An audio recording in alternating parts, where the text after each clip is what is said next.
ดิพี่น้องมันก็มาหาอยู่หากินคือเก่าแล้วแก้มน้องแล้วอ๋อต่อปุ่นไปปุ่นลุยเลยได้เลยบ่นะได้เลยบ่หัน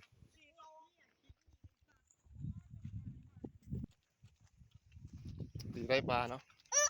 ปลาครับโอ้มันใหญ่อยู่เลยดูหน่อยได้ละ2-3 ตัวเป็นคนม้านที่มาเนี่ยเนาะ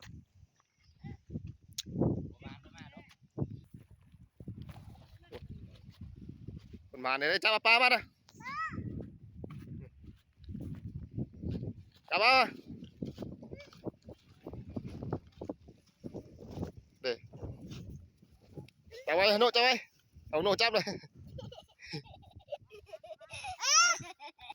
นี่ปลา3-4 ตัวเนี่ยได้เก็บโอ้ให้พออีกเห็นไหม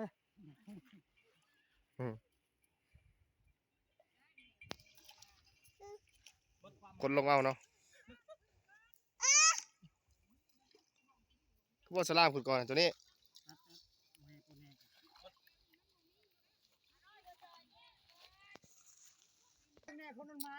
กบเฮ้ยกิ่งลงน้องแล้วจะ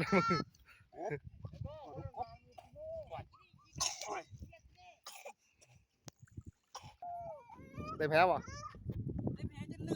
อันนี้ไรตะกี้ต้มผมนะอุ้ยปลาเนี่ยเก็บใส่โน่เก็บใส่เก็บสักครู่อ่ะ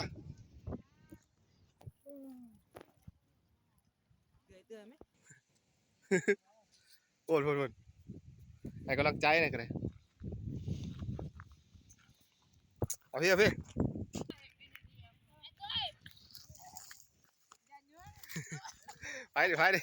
ปลาสาวนะโอ้ก็นี่ปลาเลยเว้ยไอ้เอ้ยน่ะคนถากินคนถากินป่ะเนี่ยถากินได้พี่น้องเอ้ยมาเด้อถากินปลามีแต่ผู้สาวถึงสาวสนอยวันนี้ได้ละมาเลยเอาเลยโอ้มันเนาะเก็บปลาหน่อยเก็บปลาผม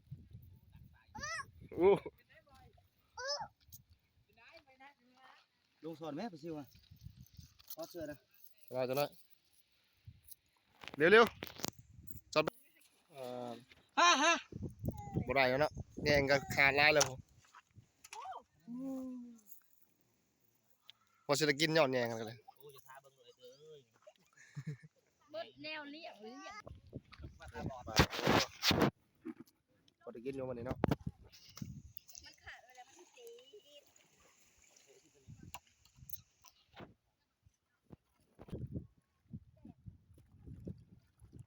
เอาเบิ่งเชิญแยงได้อยู่บ่ตอนนั้นบ่ได้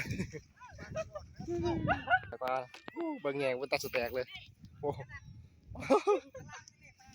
บ่ได้บ่ปลานี่บอกอยู่มันสิไปทางใด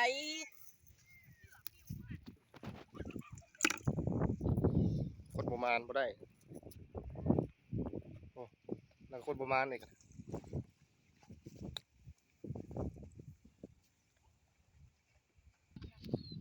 ใส่ปลาน่ะ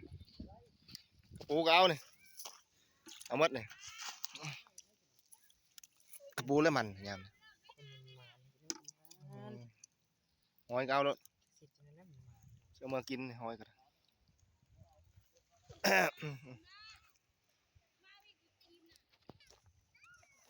เอาบุกต่อไปมาเขากันใครจะกินแล้ว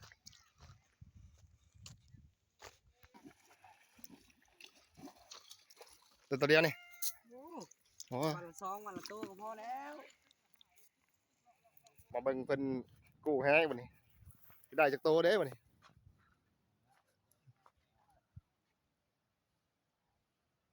ประมาณ